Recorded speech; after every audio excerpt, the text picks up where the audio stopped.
Nearly 4 months after the start of the Iran war, the U.S. economy remains remarkably resilient.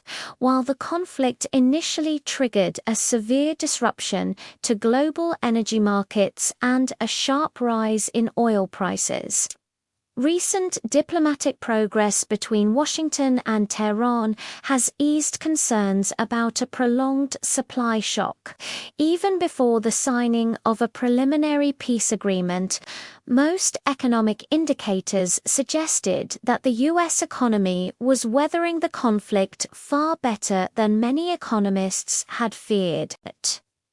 The conflict has reignited inflationary pressures and fueled widespread concerns about a potential economic slowdown.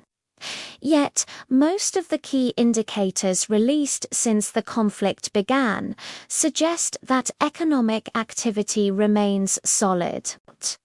While inflation has clearly accelerated and consumer confidence has deteriorated, the labor market remains relatively stable, business activity continues to expand, and household spending has so far resisted the loss of purchasing power caused by higher energy costs.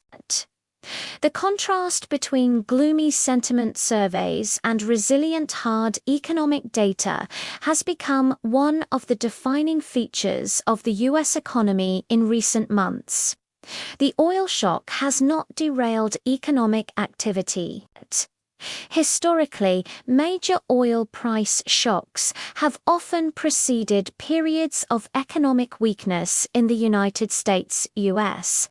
For several months, the Iran war appeared to be following that script, with oil prices surging as the closure of the Strait of Hormuz disrupted nearly a fifth of global energy supplies. However, recent developments have significantly improved the outlook. The United States and Iran have signed a memorandum of understanding aimed at ending the conflict, while shipping traffic has gradually resumed through the Strait of Hormuz after Washington lifted its naval blockade. As a result, West Texas Intermediate WTI crude has fallen sharply from its war highs and is now trading near $69 per barrel, close to the pre-conflict levels and reducing the inflationary pressure that had built up during the conflict.